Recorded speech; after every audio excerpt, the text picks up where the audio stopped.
Very warm welcome to the National Institute, NISA, for this evening's discussion. So the topic is what makes for a good UK tax system.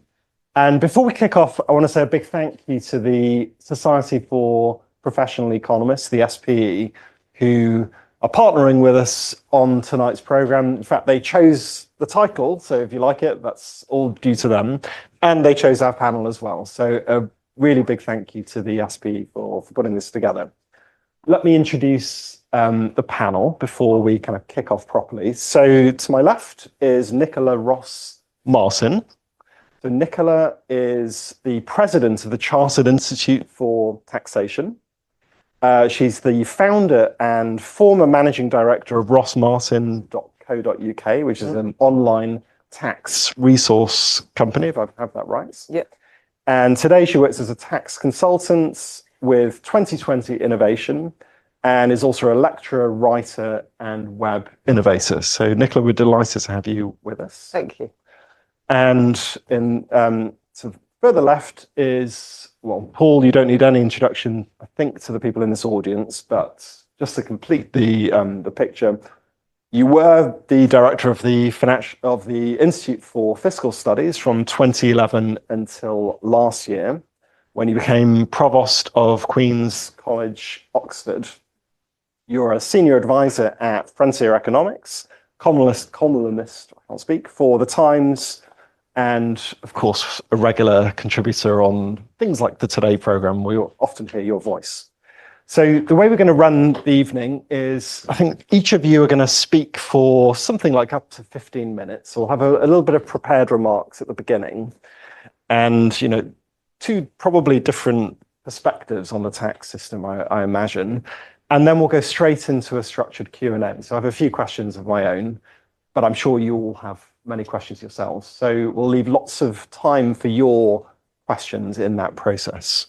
So I think, Paul, you're going to kick us off. So okay, fine. Please take the lectern. Right.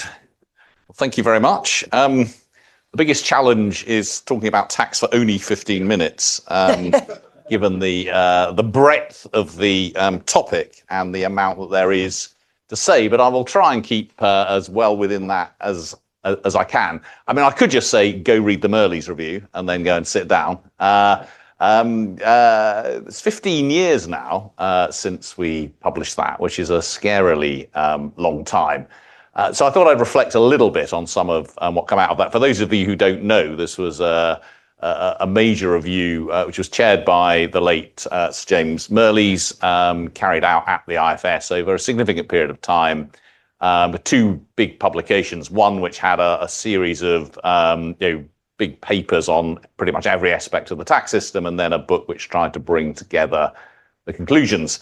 And I suppose if there's one sort of headline phrase from it, it was that a good tax system is a progressive, neutral system. Now, you can decide how progressive you want it to be, and we can talk about the progressiveness of it, but then neutral and system are both important words.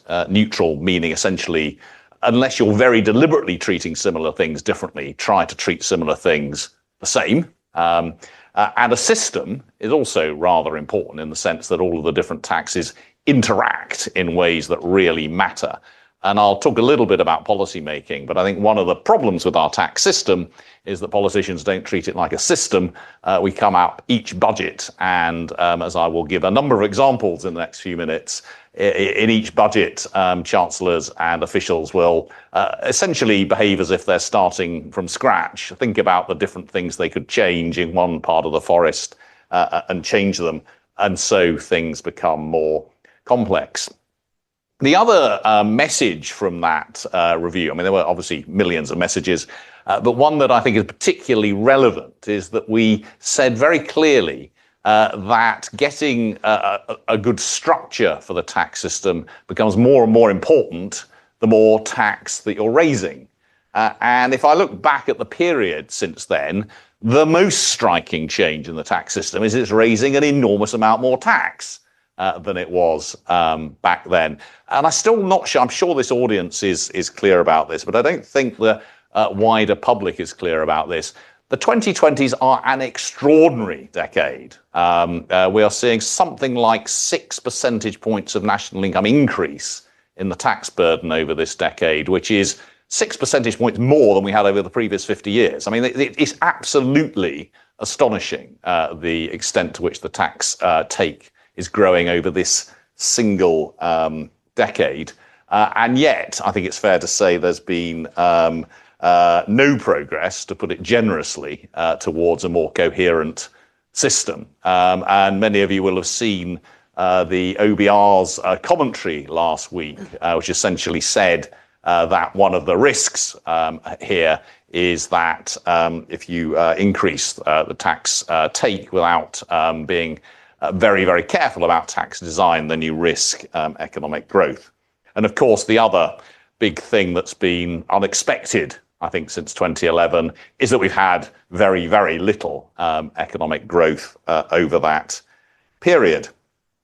So what have we actually seen in terms of tax changes over the last period? How are we so another way of asking this is, at the very highest level, how are we getting to 6 percentage point increase in tax revenues? Well, one part of the answer is that higher earners are paying an enormous amount more tax than they were 15 years ago. Now, over a long period up to the financial crisis, they were paying more and more tax. That's because they were getting richer and richer.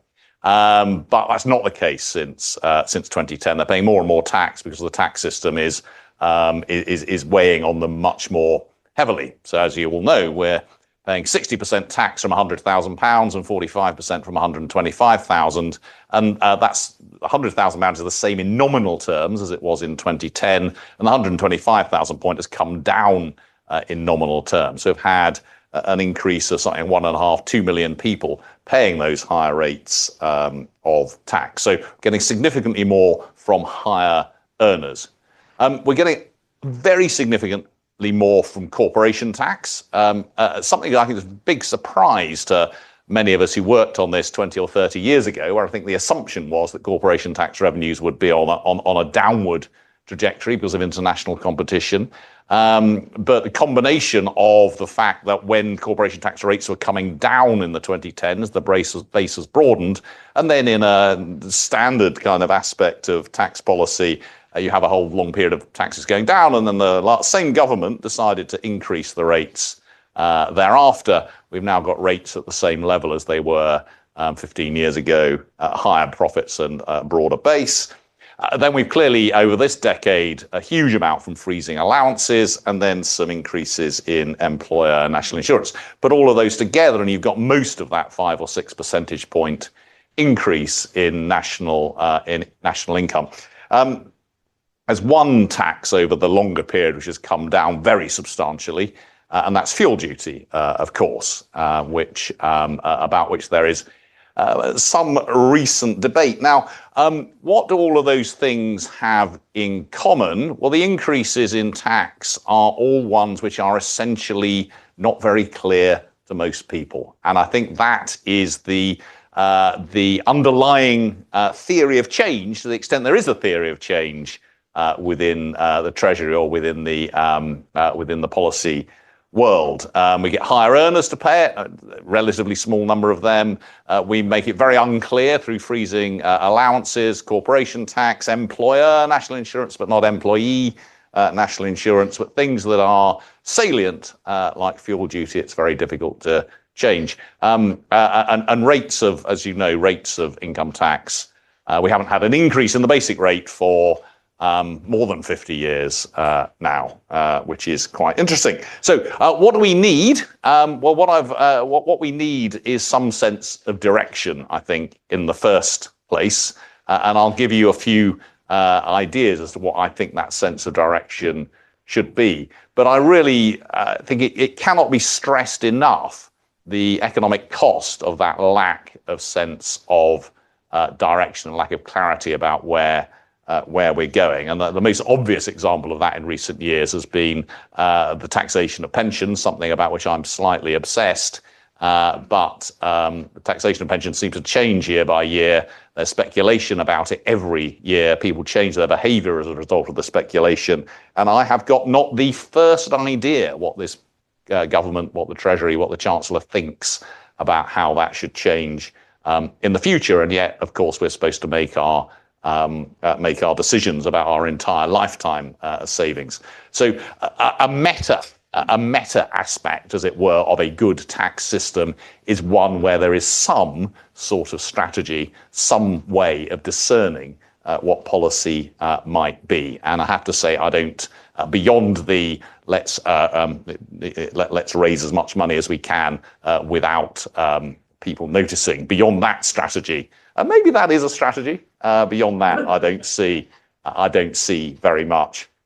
So let me just run through very quickly 4, 5 or 6 of what I think are the big areas where we need change.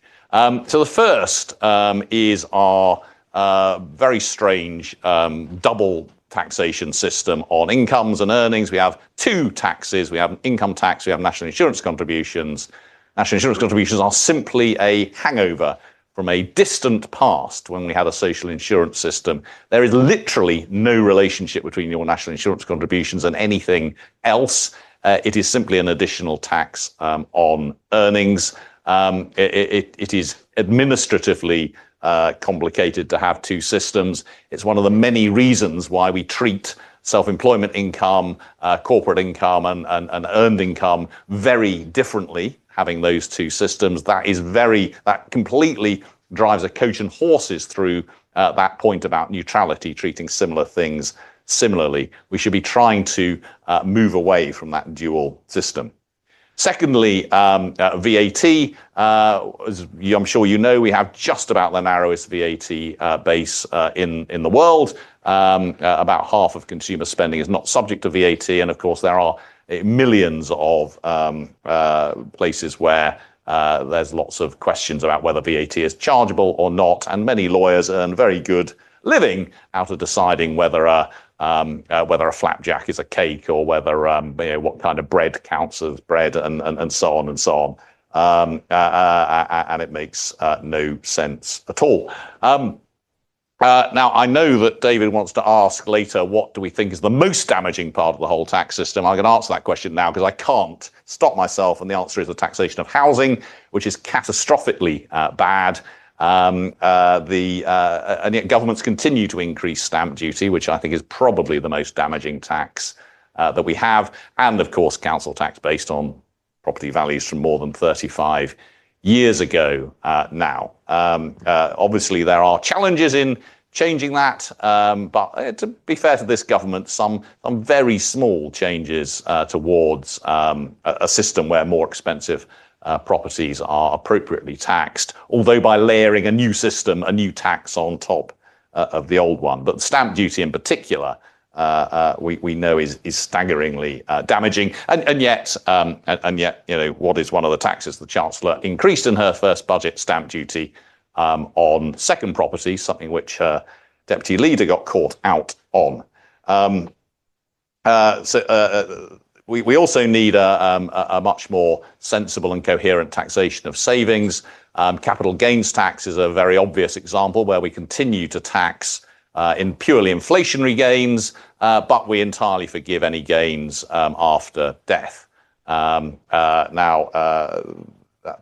again clearly messes up people's incentives in a really big way, results in things being held much longer than they should sensibly be held. And we set out in the Merley's Review very clear ways of changing taxation of savings returns and capital gains, whereby you try and tax them at the full income tax rate, but with a proper allowance for a normal return, and certainly an allowance for inflation. The last thing I wanted to just mention, because it is very clearly part of at least parts of the political debate at the moment, is the taxation of wealth. And there's a reason, I think, why taxation of wealth, well, 2 reasons why it's part of the political debate, particularly with the Greens coming onto the scene. Part of the reason is it's yet another way of suggesting that you can get someone else to pay, which is always very attractive.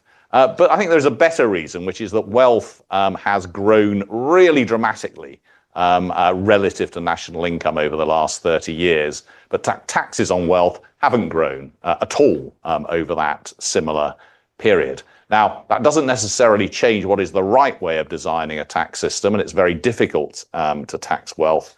But there are clearly things that it makes sense to do. Again, some of them very politically difficult. Now, I put my head over the parapet and said I thought what this government was doing on inheritance tax on farms was a sensible thing to do. You can be guaranteed that when I think it's a sensible thing to do, it will be politically unpopular. The same is true of putting up fuel duty, increasing taxes on expensive properties, and so on. So some kudos to this government. They have made some attempts in that direction.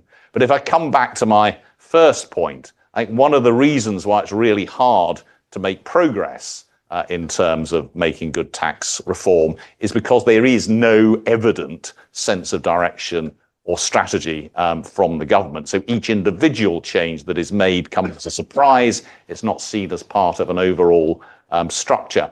And it doesn't help when you come into office saying that you're going to increase taxes and spending by 8 billion each, and then in your first budget increasing them by 40 and 70 billion respectively.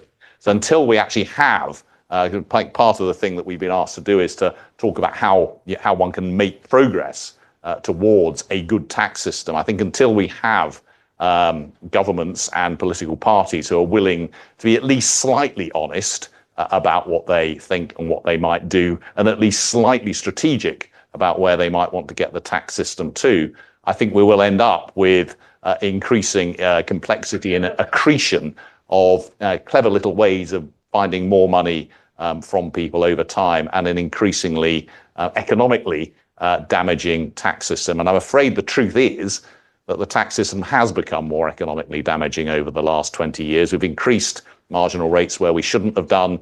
We've increased things like stamp duty. We've introduced mad bumps in the income tax system. We've increased employer national insurance. We've reduced taxes on bads like driving. We've introduced a whole new series of environmental taxes, and they bear no relation whatever to the carbon or climate change impacts that they're supposed to be designed to achieve. So I will end where I kind of began, which is that I'm quite sure that this tax burden, 6 percentage points of national income higher than it was 10 years ago, will remain at least that high for the rest of my life and possibly go higher. In that circumstance, it is absolutely vital that we have a strategy to achieve a better tax system. And until we do, we'll continue to undermine the government's supposed focus on growth. Thank you.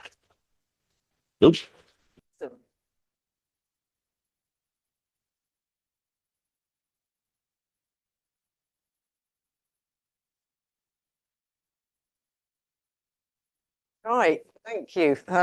It's very kind of you to have invited me to take part. I'm not an economist, so I'm going to give you probably a very different view, but actually you'll be pleased to hear that I do agree with Paul on quite a lot of points, as you will see. So obviously it's easy to come up with a few sound bites here, and so of course that's exactly what I did do.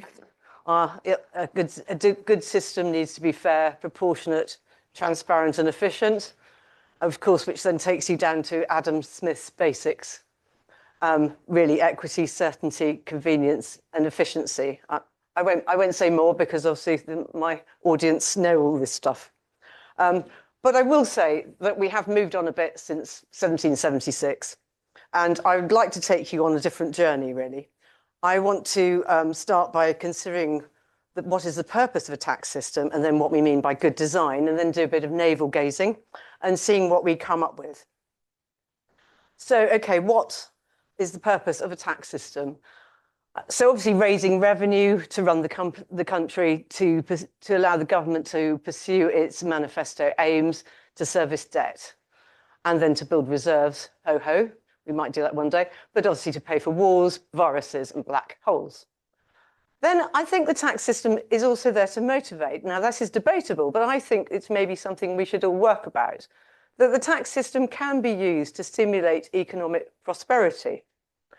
And then, of course, as Paul noted, it's there to influence good or bad behaviours, whether this means to try and increase savings or increase tax compliance, pension contributions, or punish bad behaviours, such as, smoking, pollution, gambling, plastics, and the like. And then, of course, it has this other purpose, which is to redistribute wealth. And that, of course, would be done on an ideological basis, depending on who's on power, and increasingly as part of the welfare state.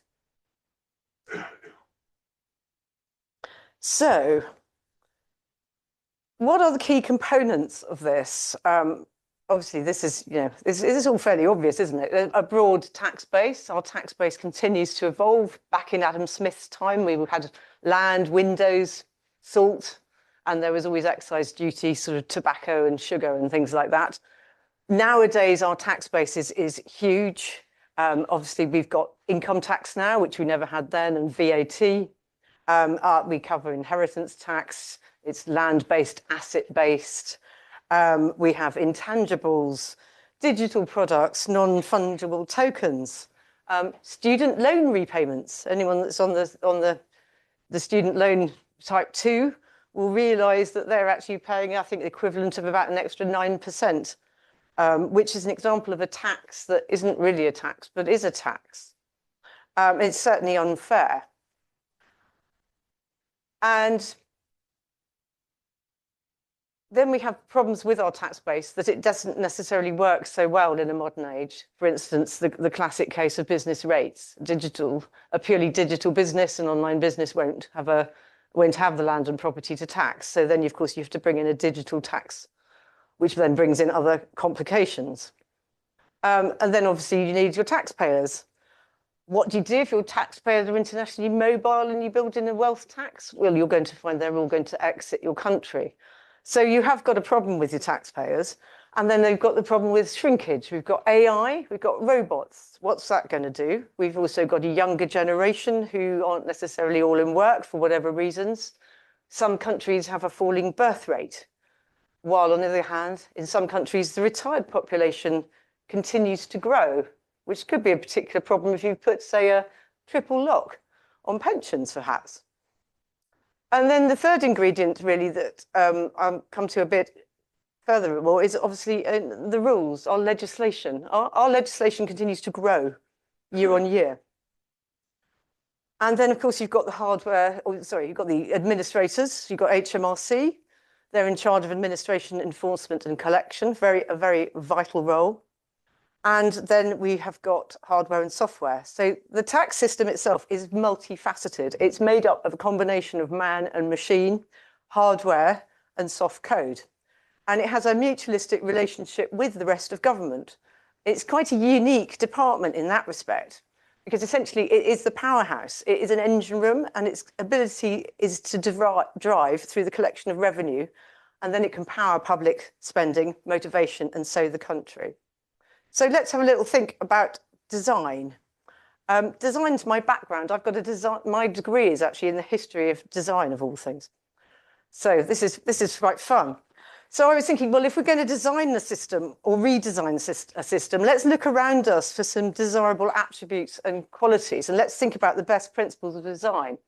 So if the tax system is a utensil, it will be functional, fit for purpose, because form follows function. So if it's a jug, it will have a good handle. It will be watertight and robust, and it will have a well-formed lip, so it actually does what it's meant to, it pours. If it's a vehicle, it's going to have multiple components. It'll be high-tech, a well-oiled machine, streamlined, safe, efficient, updatable, secure, serviceable, and maintainable. But our tax system is also like a tree. It's strong, and it has to be wide with a solid base. And because a tree is organic, it will require regular maintenance and pruning. And then the tax system or elements could be like a recipe. If it's a recipe, we want something to be accurate, well-tested, easy to follow, featuring clear step-by-step instructions. And then finally, the tax system is also software as a service. And if it's software as a service, we want it to be efficient, cost-effective, friendly, helpful, and adding value at all times. So we haven't got long here. Obviously, I'd love to rewrite the whole tax system, but I've only got a matter of minutes here.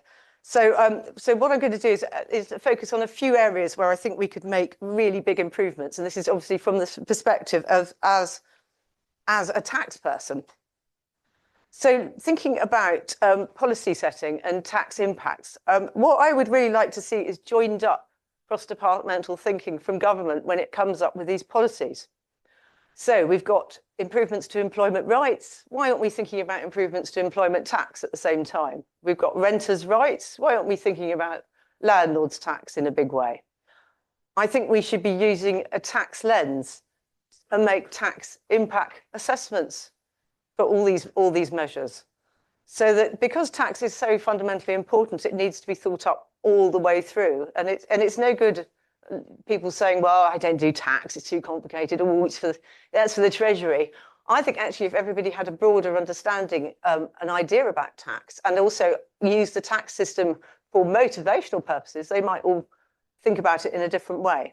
And we need to avoid some unintended consequences. There's an example in a minute of Dublin apartments.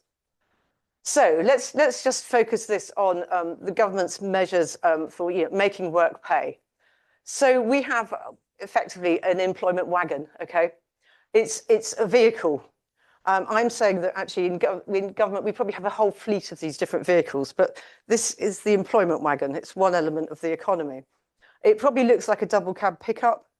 On the front seat, on each front seat, there's a sensor. One's for employment rights and one's for employment taxes. Now, I forget which is left or right, but the big problem is that they both drive. They both have a steering wheel. This vehicle's got 2 steering wheels. And it drives in different directions depending on who's in control.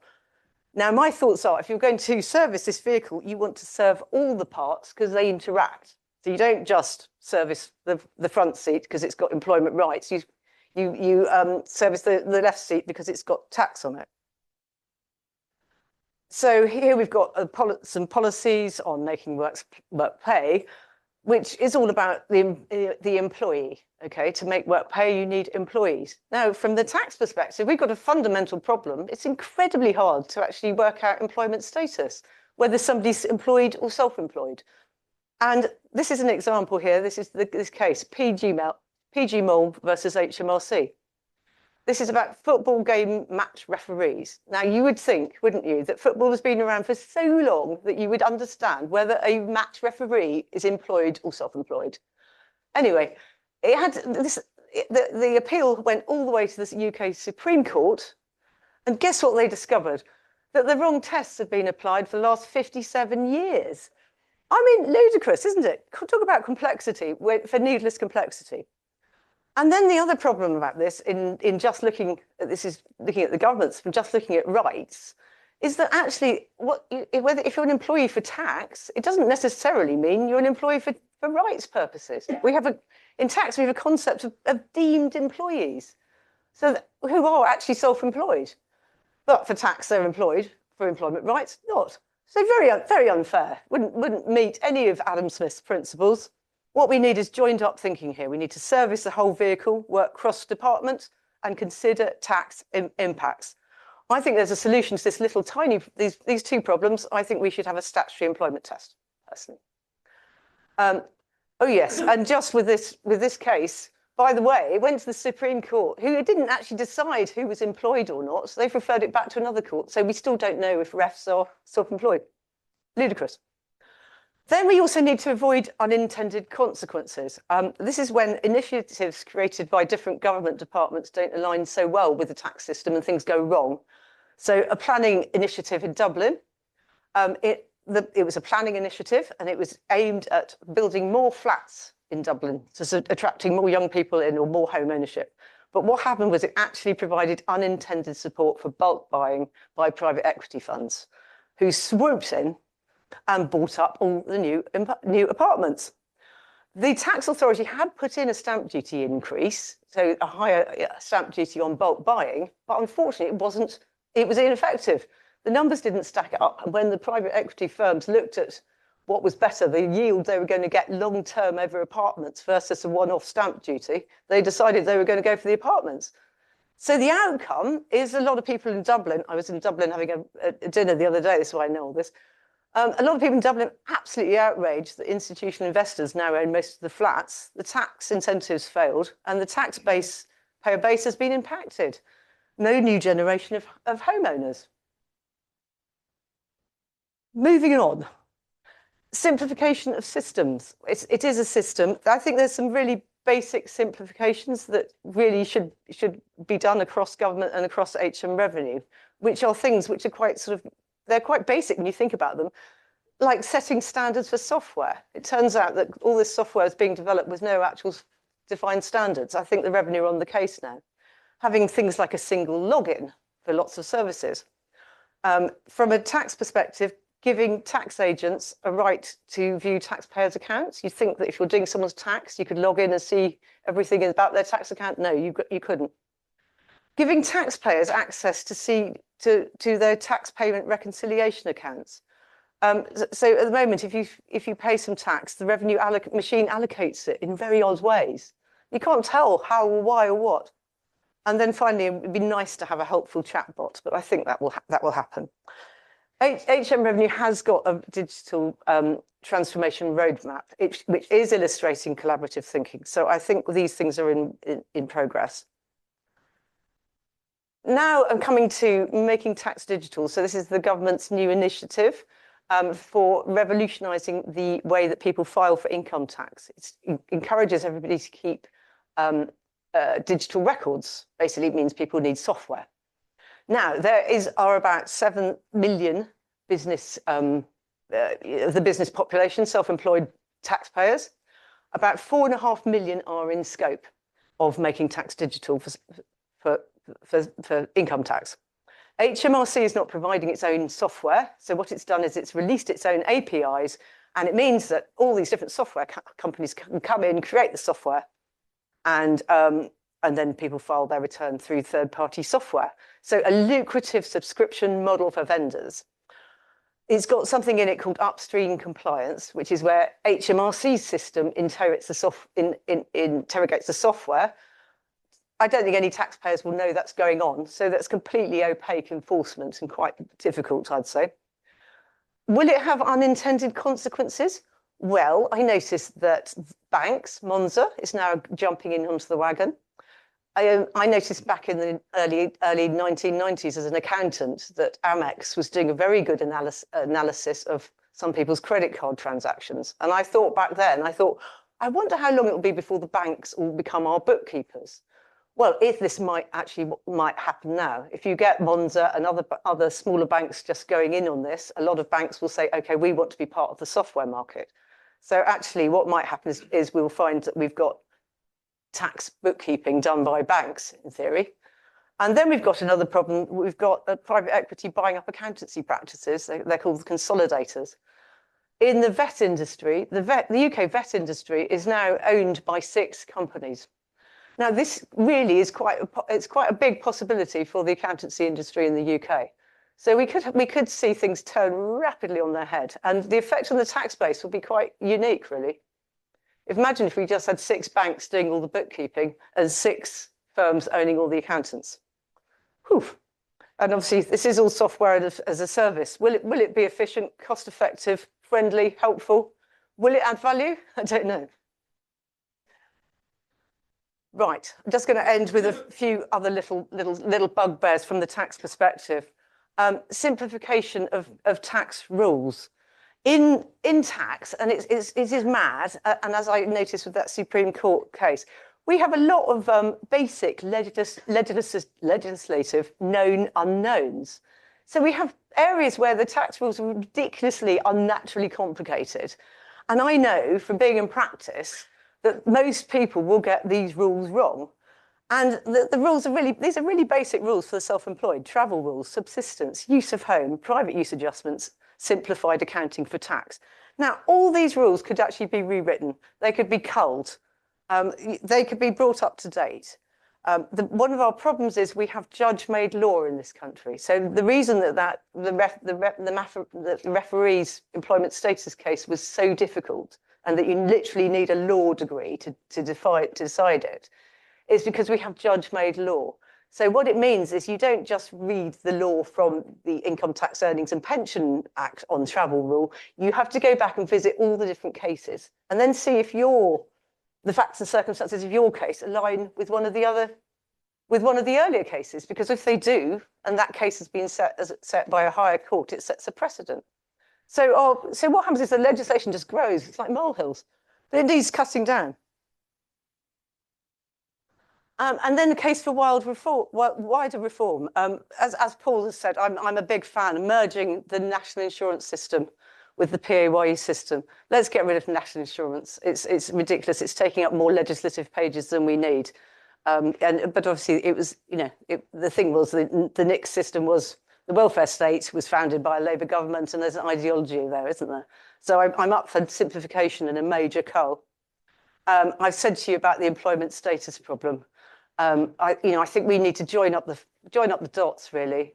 If we're going to do something on employment, have a measure that's on employee rights, let's look at employee rights for tax as well. Do it all together. And then my sort of final one, which is really weird and obscure, is we've got something called the employment-related securities rules.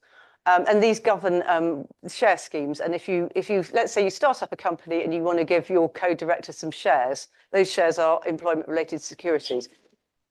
My bugbear with this was this part of the Income Tax Earnings and Pension Act 2003 is anti-avoidance legislation, and it is almost uninterpretable legislation, as the judges found out in a case called Gray's Timber Products, which went to the Court of Appeal.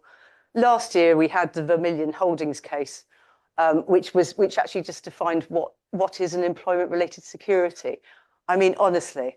It's 2026. If we've got this sort of legislation, we should at least be able to understand it. And then very finally, just looking at the final bit of equity, Paul has already touched on this. We've got council tax, daft, unfair, and as this MP said, regressive, punitive. That should go. We've got renter room relief. I don't know where renter room relief is targeted. We've got loads of reliefs. Maybe we could cull those, but I think renter room relief is a bit suspect. It's only if you've got a spare room, and it encourages people to keep their spare rooms longer. And then stamp duty land tax. Well, as Paul says, also it's a tax on moving. It's really not going to take us anywhere or do us any good. So those are my key ones.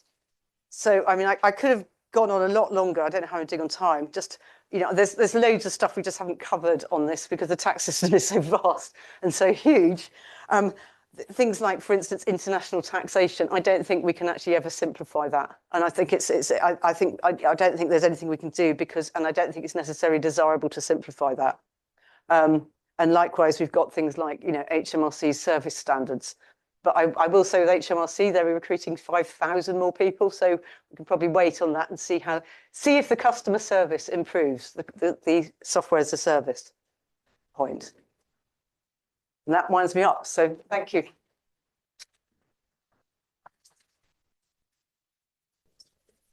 So thank you. Well, there's quite a lot of finality in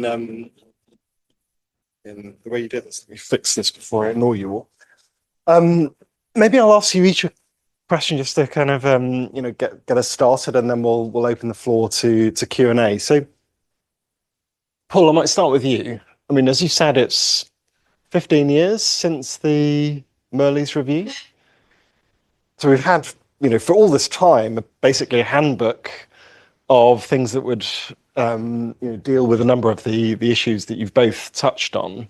So what is the issue here? Why have these policies just been ignored, or do you think some of them have been tried? Is it literally just the politics that there'll be winners and losers, and we're unwilling to, even though we'll all be better off if we implemented these policies, it's the losers that carry a lot of weight? Or is it something more about the practical implementation of these policies? What's holding us back from implementing the recommendations? I think it's all of those things. I mean, and in a way, it's been a particularly difficult time because incomes haven't been growing. So everything looks like a zero-sum game in a world in which we're not getting any better off. So any reforms are even more difficult than they otherwise would be. And you can see that through, but you can see it in all sorts of examples. I mean, governments at different times have sort of thought about this. I mean, under the last Labour government, there was a big review of council tax by Michael Lyons. I think the Treasury managed to drag that out for about 3 years and then did literally nothing as a result of it. So Michael got chairmanship of the BBC as a booby prize. For having put all that work in and nothing happening, because of course, if you change anything about council tax, then it's a very obvious set of winners and losers. But I do think that the sort of fundamental, I think there's a fundamental problem with our sort of annual budget cycle. I mean, the Treasury has literally never produced a proper tax strategy. I mean, they've done the odd paper on corporation tax or what have you. But you look at every other department of government, and they've got strategies coming out their ears. I mean, sort of you get white papers and green papers and industrial strategies and education strategies and so on. When you've not got any public sense of direction, and when you've got a very powerful institution, I love the Treasury, when you've got a very powerful institution at the centre of government with nothing really keeping an eye on it, then it's very difficult to sort of self-discipline to go in a particular direction. But I think I increasingly believe that you can't achieve the sorts of individual bits of things that I'm talking about without laying out and really gaining some buy-in to the sorts of changes, because we've seen that with what I think have been very sensible things this government tried to do on inheritance tax, for example. It's getting it right in the neck for doing something very, very, very minor on fuel duties. And it's partly because no one sees why. It's partly because they're not seen as part of a package. It's partly because we also see silly things the government's doing in terms of increasing employer national insurance contributions. So nothing is put together in a way which is going to gain sort of public support for it. I think that is it needs, it's hard. If you talk to politicians, I mean, if you talk to this isn't a tax reform, but if you talk to those who were involved back in the early 2000s about the increase, 1p increase in national insurance, which was supposedly to pay for the NHS, they'll talk about months and months and months of kind of warming people up, getting people ready, making the narrative, and all of those kinds of things. We haven't had that for tax reform in any way. Very interesting. Nicola, maybe for you, I mean, one of the questions I was going to ask that I think, Paul, you answered in your remarks was, what's the kind of the area we really need to go after, the most damaging, either from a complexity or poor incentives perspective? I think, Paul, your answer was effectively the housing market. Taxation of housing. No, yeah, absolutely. Yeah. Would you agree with that? Would you agree? Would you? Well, no. I mean, I think there's a sort of parallel. There's obviously, yes, for sure, taxation of housing needs reform. But I would say actually that it's actually, if you're, it is this thing about what drives an economy, and actually what drives an economy is actually people power and technology. So I think actually the increase in taxes to national insurance and things like that, all they've done is demotivate. I think it's the dreaded Laffer curve, isn't it? So things get to us. You get to a stage where actually businesses don't expand. So I think actually that really you've got to lift the lid on that. You've got to make it easier to employ people. You shouldn't have this ridiculous thing of different rights and different things. It all goes it goes completely wrong. And also the biggest tax base is employee taxes. So, and I think this government made a big mistake by saying, having a manifesto promise not to increase income tax. Because what did it do? It went and increased income tax. But it just did it in dubious ways by freezing the personal allowance and then adding extra tax to dividend savings, which it's now so complicated that if any of you came along and said to me, "Oh, Nicola, you're a tax expert. Can you work out my tax for me?" I'd go, "Okay, where's my laptop?" There's no way I could do it on the back of a fag packet up to a point. But now it's just so complicated, and also it's impossible to actually work out. When somebody says, I'm setting up a business, what's the best structure? There are now too many variables. It's absolutely potty. So I would totally reform employment tax, including the whole benefits code. We're going to have something called payrolling of benefits. HMRC's PAYE computer does real-time information reporting, which it does quite well. That system is not designed for the payrolling of benefits, which is coming in. So I think that we need a big colour on that. And I think the big problem for HMRC and admin is that the PAYE system is vast, and it's always been a big problem. So it's one of those things that nobody really wants to actually do much to. But I think I would just go in there and grab that. Well, that's good, because I remember when HMRC tried to do tax credits, and that was an absolute catastrophe. All right, let's take some questions now on the floor. So if you want to ask a question, put your hand up, and we've got a mic that's going to come round. Okay, so I saw two people at the back to start with. So Margarita's going to come and hand you a mic. We'll do 3 questions. Your task will be to remember the questions. If you forget, I will kind of... my pen. Exactly. It doesn't matter which order. They might So the not two be of for you Paul at the back. anyway.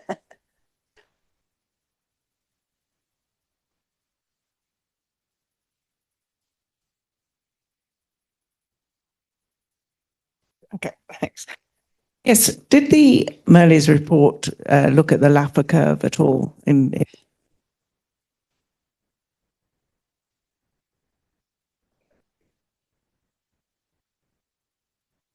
Hello. Hello, thank you. Apologies if I missed this at the start. I was a couple of minutes late. But the question's certainly one on what is the role of the fiscal rules here, and what incentives those are creating, how well they're working, if we need to change them, how should we change them? Obviously, it is quite critical for how the whole tax system works and across the budgets, what kind of incentives are created for each of the government. And the second kind of related point is for Paul mainly. I mean, you mentioned this need for having a long-run tax strategy, and that is very much right, and I very much agree. But how do you do this, taking into account political change, obviously, right? Come the next elections, we could have a reform government, we could have a green government, or any other possibility, really. How do you make a tax system that is, resilient and can have this strategy when tax strategies of those political parties are obviously very different? Thank you. I meant to ask, can you say who you are and where you're from? Yes, I'm George Koutsoumanis from the Department for Business and Trade. Thank you, George. And I'm Anna Gavreska from the Society of Professional Economists. Lovely. I think that's actually quite full questions. So why don't you have a go at those? So it doesn't really matter which order. Nicola, do you want to have a go at the Laffer curve one to start with? Your perspective on the... Well, yeah. Well, my perspective as an entrepreneur, as a business owner, I can tell you that suddenly discovering that my corporation tax had gone up from 19% to 25%, in the midst of pensions auto-enrolment, where my employer contribution suddenly increased as well. So we'll see, this is an employer's contribution to an employee's pension fund, and then finding an increase in employers' national insurance as well. I looked at my bottom line and I thought, this is absolutely mad. So of course, the first thing I had to do was we had to increase our prices, which wasn't very good for our, all our customers. And I found it just totally demoralizing, actually. And unfortunately, the more I worked out and the more the spreadsheets were, I soon realized that actually I was going to be working and taking home less and less and less. And so you get to a stage where you go, well, why bother? And I've got a great example of this with a local pub. I was doing the books on a local pub, and the pub pays 20% VAT.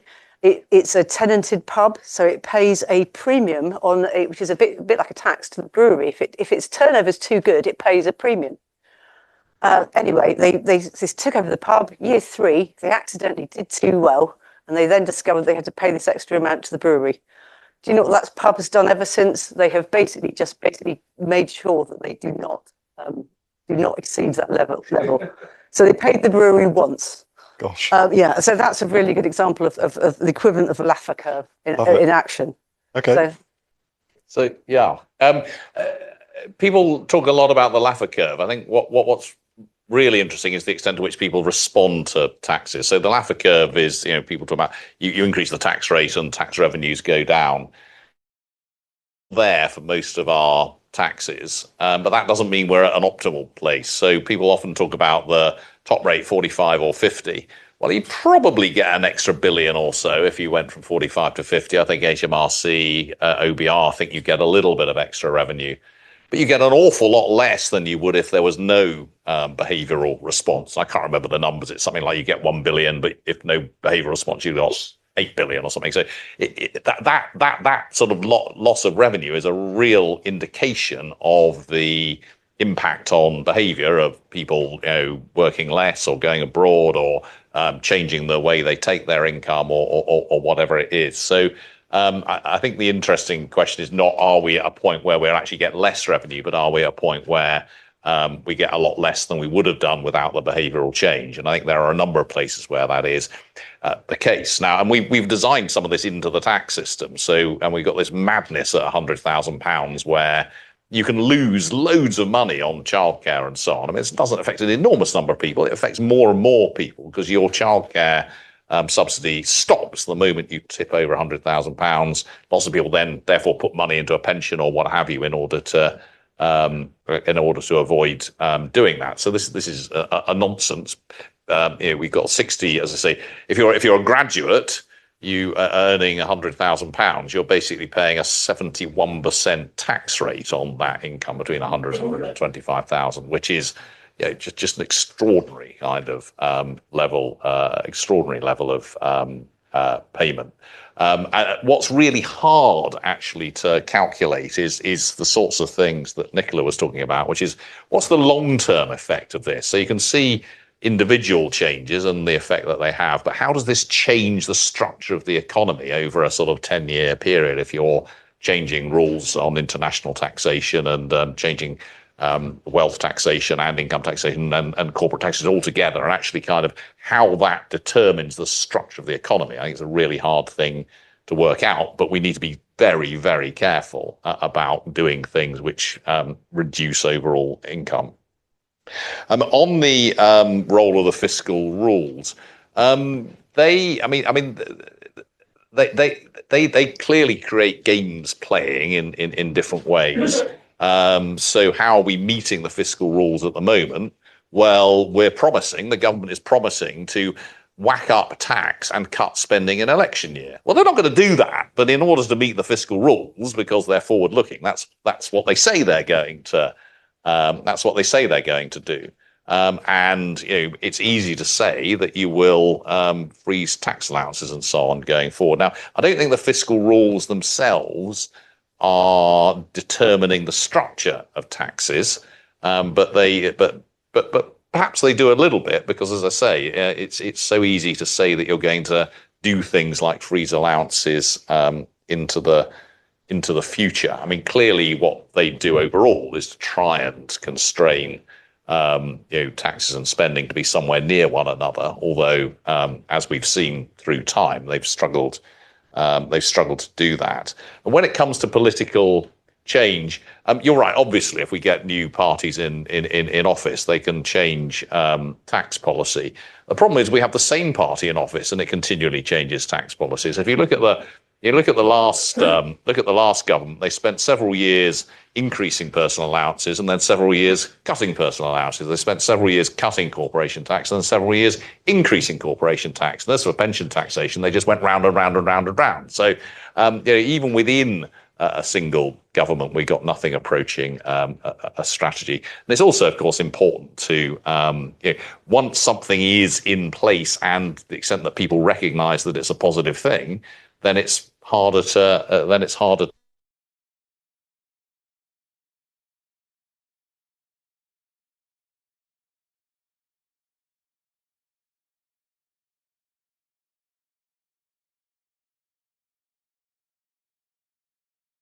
continued across parties. Dennis Healey was the last person to increase the basic rate of income tax. So some things are consistent, and we just need to make good things consistent rather than bad things. Okay, very good. Let's do another round of questions. So we'll come on this side now. So let's start with Kostas, who's... Hi. Hello, Kostas Milas from the University of Liverpool. Many thanks to Nicola and Paul for their excellent presentations.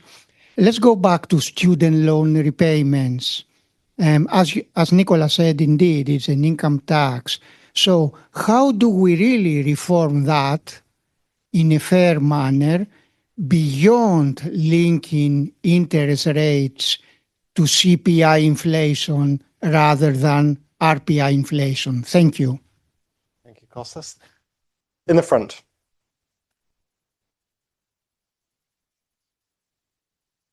Hiya, Ed Cornforth from NISA. Thank you very much for the presentations. Nicola, you spoke at the start about there being kind of goals for a tax system in terms of ideological fairness, revenue raising, and kind of neutral for the economy, or even, if possible, growing the economy.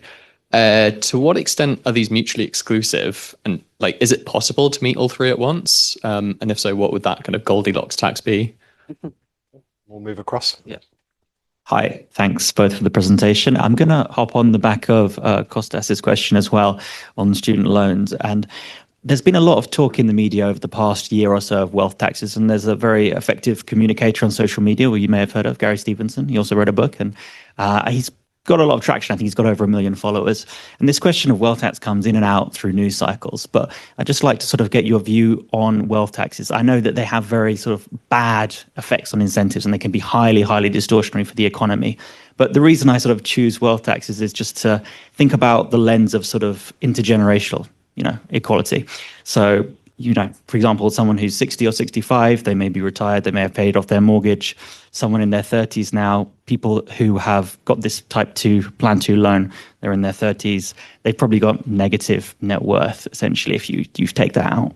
And I just sort of think, well, if you're 65, you get a free bus pass, you get like a senior discount on a rail card. If you're 30, you've kind of got this like negative triple lock of interest rates on you. If you're retired, you've got this positive triple lock where these shocks of inflation and wage catch up mean that you get more than real terms increase in the state pension. And I don't expect a wealth tax to fix that, but it's just to put a lens on this sense of proportionality between the generations. There's a lot of nodding for that one. Your name and where you work, please. Yeah. Also, yeah, Ben from NISA. Yeah, thanks. Thank you. However you like. Yeah. On the student loans, I think it's really interesting that the level 2 or whatever they're called, phase 2 student loans really do look a lot like a tax in the sense that if you're a high earner, you pay back a lot more than you borrowed. If you're a low earner, you pay back a lot less. And actually, most people won't pay back what they borrowed, or won't run out by the time they get to 30 years. So that however much you pay for most people, it feels like a tax because you're not paying it off. Now, for for the top, I can't remember, 20%, they will pay it off. So it feels a bit more like a loan because they can see they can see it coming to an end before the maximum 30 years. The phase 5 loans are actually more like a loan because most people will pay back what they borrowed. They'll maybe not much before the 40-year supposed period. They will pay it back, and it's not anything like as progressive. So relative to the phase 2 loans, higher earners do better, more recent ones, but lower earners do worse. And of course, it is it's a continuum between a loan and a tax. And I think the pre-23 system is closer to a tax, and the post-23 system closer to a loan. Now, how do you want to change that? Well, I mean, there's just lots of trade-offs here in terms of how progressive you want it to be, whether you're worried about the interest rate, because that's what people have been really focused on, because graduates are worried about seeing the level of their debt rising. I think probably they should be just concerned about the 9% payment. I mean, that's what makes them worse off in the short run. But of course, if you reduce the 9%, then you pretty much guarantee you're going to be going for the whole 30 or 40 years. And these things do have impacts on the public finances. I don't think there's no answer to the question, what is the right way of doing this? It really is. This is a bit of a cop-out, but it really is, in this case, just a question of how you trade all those things off against one another. In terms of the intergenerational question, You're of course right. I mean, we are. I mean, partly reflecting what I said earlier. We've had 20 years of earnings stagnation, which, whilst wealth has been growing, and that sort of particularly gave a big boost, relative boost to people who had a bit of wealth, owned a house 20 years ago. Much harder for younger people to save their way up the wealth distribution unless they're getting money from their parents. So it does, and because wealth is so much bigger than it was, you'd expect wealth taxes to be getting more. I think the first answer to the question is we should fix the wealth taxes we got. Going back, council tax should be in some sense a tax on the value of your property, but we know as we saw that it's nowhere near effective in achieving that. But we also see the difficulty of achieving sensible wealth taxes and this kind of huge backlash against treating particular assets, in this case farms, slightly more similarly to everyone else's assets. So you can imagine the impact of a wealth tax if that impacted on people who owned vast tracts of the countryside. They would go ballistic, as would other people with wealth. But people mean very different things by wealth tax. I think it's important to be clear. So, a wealth tax which affected people with more than, £500,000 or £1 million, which included pensions and housing, would affect an awful lot of people. And for most people, the only wealth they really have are their pensions and their housing. Now, taxing the wealth held in pensions and houses on top of council tax and so on for most people isn't going to happen, and it probably shouldn't happen. If you're doing what the sort of Greens say, for example, they want to do, which I think is 1% on wealth over 10 million and 2% over 100 million or a billion or something, you've got two problems. One is it's really hard to know how much wealth someone has. So the wealthiest people I know are people who own closely held companies. But how we value those companies to impose a wealth tax is a genuine and really serious problem, because I know these people are super wealthy, but actually putting a number on it between 20 million and 40 million, I think will be really hard. And the second problem, of course, is when you're relying on what is actually a very small number of people, you may well be in that latter area, because it doesn't take many of them to leave to reduce the amount that you get. So my focus on wealth taxes would be fixing the not very effective wealth taxes we already have, rather than trying to introduce something new. Yeah. Well, on the student loans, I definitely think those whatever they are, part two, whatever ones do need reform, and I really think that it's fundamentally unfair to have to be charged such high rates of interest, to be honest. And also, I think what is also unfair is to have a system that's so opaque that nobody actually really understands it at all. So that's my thoughts on that. It really needs to be looked at, and maybe it will do. In terms of the purpose of the tax question, I think really we do need to actually look at the motivational aspects of the tax system a lot more. I think a lot of people say there's nothing motivational about a tax system, but I think actually, I really do believe that tax is the sort of engine room of the whole economy, and so actually having a really progressive tax system can only help. So I think we really want to have a bit of all the things that I'd suggested in there, because I think tax can do that.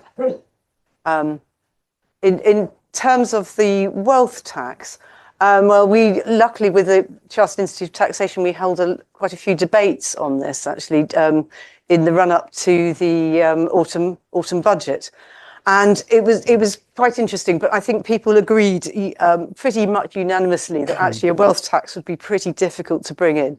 First off, HMRC doesn't actually have the figures. Nobody actually puts on their tax return the value of their assets at any one time. The value of your assets are subjective. They'll go up and down. Let's say if all your money is in stocks and shares, you never know who's going to go and bomb the Middle East next, for instance. Do you know what I mean? So you could have a very high valued share portfolio, or you could find it's been suddenly deemed devalued overnight, and it depends on what date you value it on. So that is a big problem, and likewise, land values will go up and down. I'd say one of the things that could be looked at is this business, your assets on death. On death, you pay inheritance tax, but you have a capital gains tax uplift. So maybe if there was a capital gains tax on death, but none of these things are easy. So that's probably one way of adjusting it. I did mention the triple lock on pensions. I mean, that really is starting to look unfair. But I think maybe one of the problems with the sort of student loan thing was, I think maybe a lot of people would say, well, the sort of people that will go off to uni, they've probably got quite wealthy parents who can pay their way or something like that. And it doesn't do a lot for social mobility, really. But yeah, I think the wealth tax is a problem because actually the thing is the really wealthy people are internationally mobile and they do just go and they will vote with their feet. It doesn't matter to them where their houses are. They normally have houses all over the place. And I think all we're doing by threatening a wealth tax is actually driving people away. And we've got this new regime in for the taxing the non-doms. It's a very, very favourable regime. But I think just talking to people that deal with all the very high wealth people, there is an exodus of people. People are voting with their feet and moving away from the UK, which is I think is very dangerous from the government. So I think it's difficult. It's a difficult problem, but we probably do need to actually look at different things. I mean, we've got increased rates of tax on capital gains tax. There's a massive rush. I'm doing more. I'm actually still advising and stuff. Prior to the when was it? November 2024 budget. So we got the new government in power. Everyone knew that capital gains tax was going to go up. We just did. I did more business, more tax planning for business sales then than I had done in my whole career. And now I find this month, to my horror, I am now doing more last minute ones than ever, because what's happening is although we've had an increase in capital gains tax, they've also reduced the rate of what's called entrepreneurs relief. So a lot of people are going, okay, we're just going to sell off our businesses now, and I think which is all very negative. So it's a question of balance. But I do think that what we really need, I mean, I think Adam Smith was quite right about this whole bit of equity, equality, is trying to actually get taxes to be proportionate and fair. And I think if you can actually sell that to people, then people will appreciate that. And people will say, well, I don't mind paying a bit more. But I think what people don't like is the uncertainty. And actually, can I just go back to the other one about long-term strategy? I really think that there's this total lack of sort of blue sky thinking when it comes to tax. So that's why I was saying the purpose of the tax system to motivate. And I really think if people could maybe, at the Treasury grasp that and create a strategy accordingly, then we might come up with a better system. But it definitely feels like time. It just needs to reform. Yeah, I'm very sad that this government spent so long in opposition and hadn't come up with some really big, good ideas. Oh gosh, I was going to ask some questions myself. All right. So let's, I think I saw Abhinay's hand first. So So I don't know whether you know about in 2017 in India, they introduced the GST. And that was getting rid of, I think, 10 different sort of taxes. It was a mess before 2017. And the question to ask, well, how did they manage it? India is so bureaucratic and all that. It was done, if I recall the detail, I don't know what the poll, in 2016, Modi basically had to do some constitutional amendment in Parliament. To basically, you need that level of change to get change happening. So I'm just wondering whether, mapping it to England, that the Merley's report is not going to cut it. Academic sitting in IFS, great institute, that's not going to cut it. And Keir Starmer pulling a handle ain't going to cut it, as he himself acknowledged. What you need is to pass legislation to have it done through commission or something extraordinary. I wonder, does that resonate, or is that completely barmy? But India, that's what has had to happen to get change. Very good question. Let's go to Keith next, and then. Thank you. One, you talked about the structure of the economy and how it's been changing. I mean, a lot of economic activity now seems to get channeled through low tax jurisdictions. And there was a lot of work at the OECD a few years ago about trying to tackle this. And I'm thinking about Amazon and Meta and Apple and so on. And it was said earlier that we'd almost given up on international taxation. It's too difficult to simplify. But surely there is a way of doing this, because it seems like when you look at an economy like Ireland, you've got all these American tech companies headquartered in Dublin, huge amounts of revenue coming through. Is there not something that can be done about that on an international basis, or have we just given up? So on my bingo card before was Ireland and wealth taxes, so we're doing quite well. So, gentleman at the halfway down, and if you could also give your name and institution. Yeah, hi, I'm Julius. I work for Stepstone. It's a large global job board company. We own Total Jobs in the UK.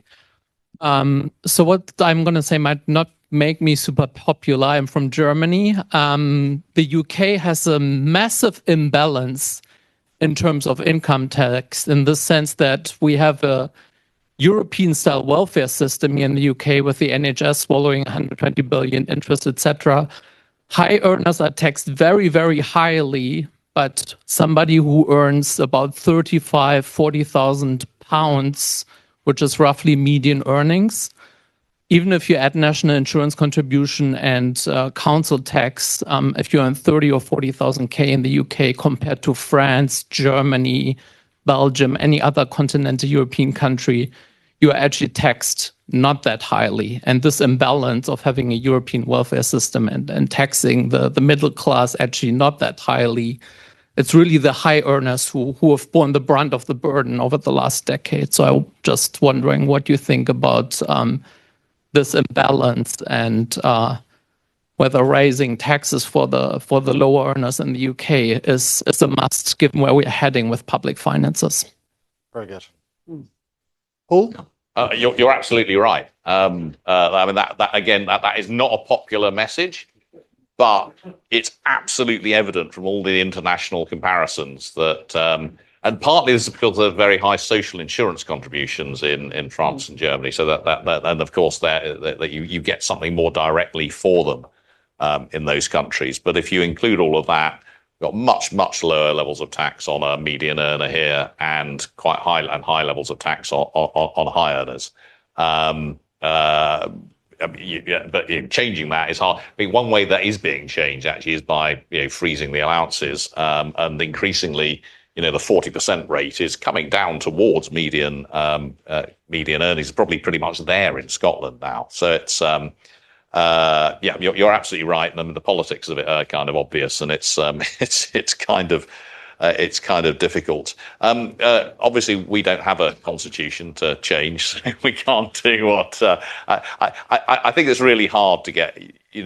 Tax policy is the stuff of politics. I think it's fine to you can get interest rates set independently because it's just a single number. And you can have the OBR kind of offering advice about where we are on the fiscal rules.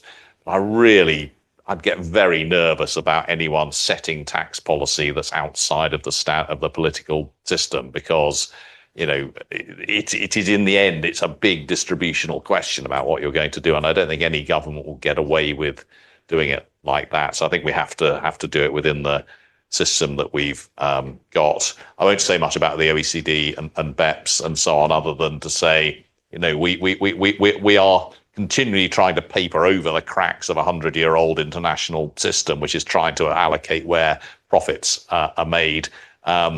It will be much easier to have a destination-based system where we're actually taxing where the sales are made. You can see that, and you can tax that, and it looks rather like an additional VAT. But I'd be surprised if we get.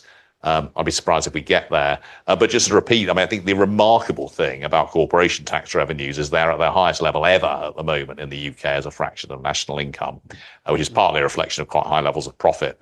But it is, I think, a reflection of quite successful clampdowns over the last 15 years on avoidance. And I think a bit of a change in behaviour by companies as well, at least from what I can understand from talking to people. Thanks. Yeah, on the GST. I mean, I think GST is it is an interesting tax. I think you have to be careful with unforeseen circumstances with GST, because actually what happens is you've got lots of different countries all imposing their different rates of GST, all with different regimes. And I have to say that as a tax institute doing international exams, we've literally had to bring in specialised accountants to deal with international GST. So it might be good, but I don't know if it necessarily is always going to be good particularly if you're basically selling online courses, because once you bring into that, it becomes highly complex. Remind me what it stands for, GST. Sorry? It's that. The Indian thing. It's just VAT. Yeah. It's just the straight VAT. Right. Yeah. Services tax, I see. Oh yeah. Oh sorry. Yeah. Okay. Sorry. I was talking about digital. I was thinking about. Yeah. No. It is GST. Yeah. This is the problems that we're having. Yes, because of digital services. No, it's VAT. It's just VAT. Oh yes, I know, but it applies to digital services. Yeah, and it's unless I'm totally wrong. Is it? Yes, it applies to. Yeah. I see. Yeah. Okay. Oh, well, we'll talk about this later. Talk about that one later. Yeah, and yes, and the business of low tax jurisdiction. Well, we've got Pillar 2. I think what was really interesting about the OECD measure was that they brought in basically they changed all the double tax agreements by virtue of one multilateral instrument, which I think was incredible, because I mean you couldn't have got all these different countries to have changed all their tax policies or all their different agreements, and that was done. So that was amazing. It was just kind of a massive simplification. I think we've got to wait and see what happens on Pillar 2, because obviously you've got the competing ideas of the United Nations, and then of course we've got America with trade tariffs and things. So I think we've got to sort of watch the space and see what happens on that. But I don't think there's not a lot you can do about it, I think, at the moment, because people have got freedom of movement. And then just going back to the UK, I mean, I think this business of the UK being slightly cheaper for tax than the continent was great prior to Brexit. But now, of course, we haven't got all those sort of the younger people, the lower earners coming into the UK. So I used to do tax for some French people who were here because it was cheaper for them for tax, but of course they can't stay here now post Brexit. So, thanks. Okay. Yes, question here, and then all right. So the gentleman there. Sorry, Alan Carter from HMRC, but I'm not going to talk about the UK because I don't think that would probably. I've got two questions. One is the kind of economist question, which is, are you likely to get sensible kind of conclusions in public policy about tax when most people who are not economists do not understand the distinction between legal incidence of tax and economic incidence of tax? And the clearest one, I've talked to some MPs in the past, I won't name them, and I said, you do realise that corporate tax, most of the economic burden forms in the workers in the form of lower wages. Most people just don't know that. It's a basic piece of economic theory, all the empirical evidence. Georgia Maffini did a big study over today and said that's. And my second question relates to, I worked at the OECD, was involved in some of the things you were talking about. I was quite heavily involved in a big study, which is a kind of cookbook thing, which was really tax and growth. What are the most harmful taxes for growth? And it produced a hierarchy. And leaving aside trade taxes, which are not really a problem in OECD countries, but it's a problem in developing countries.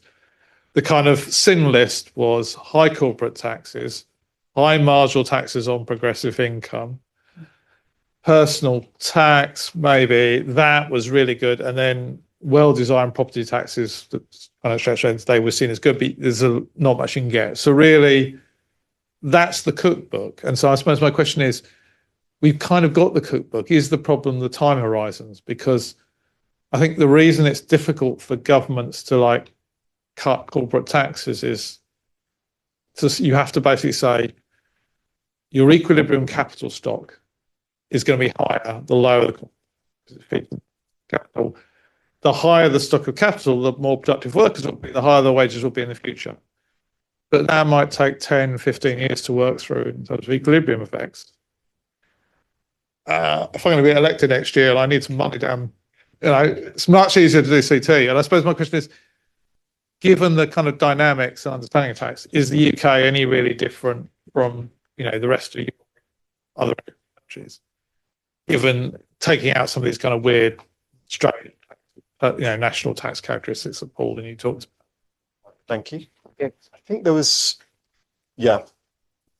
Let's go. Yes. You're a host, so I'm going to. Hi. Your My name question, first and institution. Catch from HMRC. My question was around, do you find that major tax reform often can be more difficult if the country's in a sort of tighter fiscal position because everything is viewed as a sort of tax revenue raiser sort of forum rather than simplification or, generating economic growth? Very good question. And at the back, I didn't see who it was. Yes. Thanks. Brad Forster from New Zealand. Paul, you mentioned earlier one of the issues with labour income tax is the double taxation with national insurance and income tax. And I get the panel's opinion on the extent to which the introduction of a wealth tax combined with the current property tax system would also be double tax. And perhaps controversially or even more confusingly, if you consider people spending all of their income over their lifetime, is VAT and income tax also a form of double taxation? Thanks. Wow. Let's go first. Paul, going to go first?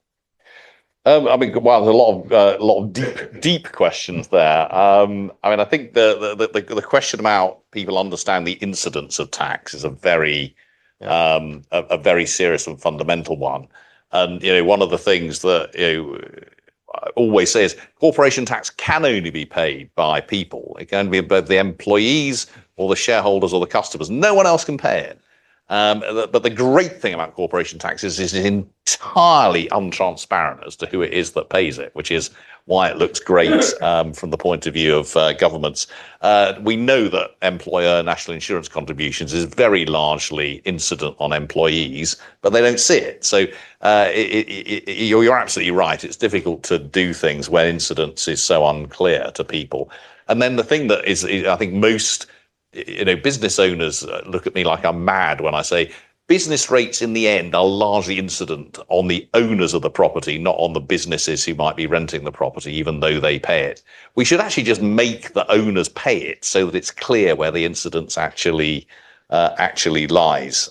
So I think you're absolutely right. It's a real issue, and one of the. It's also for some taxes also very hard to, even for economists to work out where that is. In terms of the taxes most harmful for growth, corporation tax, yes, to some extent, but it does depend on how it's designed. If you've got a corporation tax which is designed only to be a tax on excess profits, then it's probably not very harmful for growth. But in an international system where you're competing for investment, if you've got a particularly high rate and it's stopping international companies coming in, then that will be an issue. But again, you've got this problem, as you say, with timing, and this is a problem with all government growth policies. I'm an optimist about government being able to have a significant effect on growth, but I'm a real pessimist about them being able to do it within the constraints of a single parliament. And that is it's a fundamental issue with democracy, frankly. But again, you really need to be able to make those make those things work. In terms of tax reform, harder in a difficult fiscal position. Well, yes and no. We know, back in 2011, the coalition government put 2.5p on VAT, a big tax rise, but absolutely no sort of political blowback for that. It was a very, very easy tax change to make. Now, partly because I think people recognise that was kind of the beginning of the end of the crisis, as it were. So I think people were willing to put up with it. But it was also because it was a kind of broad-based tax. It wasn't picking out pasties and it wasn't picking out farmers. It was kind of it was everyone. So in a sense, oddly enough, that made it easier. I think the problem is that 20 years on, or nearly 20 years on, without anything good having happened in the interim, it's hard to keep coming back. It's hard to keep coming back for more. And then finally, this issue of double taxation. I think it's, we can discuss what is meant by double taxes. And in a sense, I think if you ask people, it does look odd. I mean, I earn £100 and I pay £40 in tax, and then the £60 I got left, I'm paying another £20 in VAT. It does feel like double taxation. Although in a sort of economic sense, it isn't particularly. It's just kind of the way the tax system is structured. I mean, the way I think of double taxation is more that if I've saved, if I've earned £100 and I pay tax of 40 and I save 60, and then I get tax on the returns at the end of that, that feels like double taxation, because then you've got you've got VAT as well. And certainly when it comes to a wealth tax, if you've got a properly structured savings tax system, so that you're saving, you've been taxed on your earnings and you've got the appropriate tax on the returns to the saving, and then you put another tax on, then that feels again like double taxation. I think the issue is that the big fortunes that I think wealth taxes are trying to get hold of are a combination of inherited wealth, which has probably not been taxed very much, and what you might think of as excess returns or monopoly returns or rents. In some sense, and they're probably not appropriately taxed. So if you're making massive profits because you've got a monopoly, or because you are tech bro, or because your father was the Duke of Westminster or what have you, then that probably is undertaxed in some sense of double taxation. But that's hard. That's very hard to define. Thanks. Yeah, so I think, as I alluded to in my presentation, I'm getting movement on tax strategy. I think, we need more cross-departmental thinking, and for just more education on tax. That's the thing. It is actually, I'll plug this, it's actually Tax Awareness Week this week. Is it? I wasn't aware. This is, I'm president of a tax charity, and our charitable objectives are education in tax. And so we've created Tax Awareness Week. I think probably everyone is too busy selling their companies to actually notice it. But yeah, this is Tax Awareness Week. The tax and growth problem and the hierarchy of different things and time horizons, is the UK any different? Well, I'd say no. I mean, everyone I speak to in every different country I go to is moaning about their tax system. Every country is having different problems at the moment. It does seem to me that everybody is under the cosh. And I think, maybe the problem in the UK is that we just do too much navel gazing, and we don't really listen to what other countries are doing. But certainly I was in Ireland last week, and lots of problems there, and all sorts of things. Likewise, literally everywhere you go. I would say that we've got one sort of problem. One thing that we could do in this country is probably actually look at procurement and also wage bargaining. We always have this thing, everybody's wages will, give us another 10%, give us another 15%, 5%, and what's happening is those wage increases are going on if you do that across all the salaries, then obviously having a 10% wage increase for someone who is only on a salary of say 25,000 they're not going to get very much, but somebody that's on a salary of 250,000 is going to get an awful lot. So I think really this is a horrible subject, but maybe we should be looking a bit more at wage bargaining and actually how that all works. I think that is an issue. We've got to manage our costs in this country, and the costs of everything just go up and up and up. And I think that is a big problem in procurement. What else was I going to say? On major tax reforms, I think Paul covered those. The double tax thing, that is an issue. So if you, for instance, you wouldn't pay inheritance tax and then have capital gains tax on death as well, because you've effectively got a double tax there.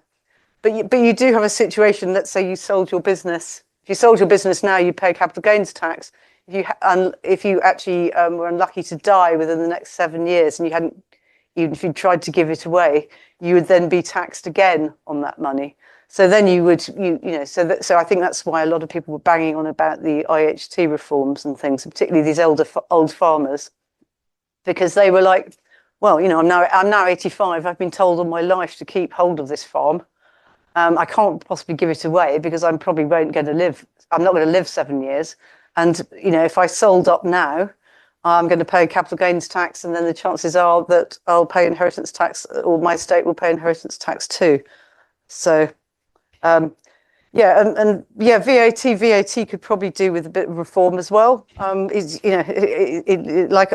all these things. But I really think that the big problem is the lack of blue sky thinking.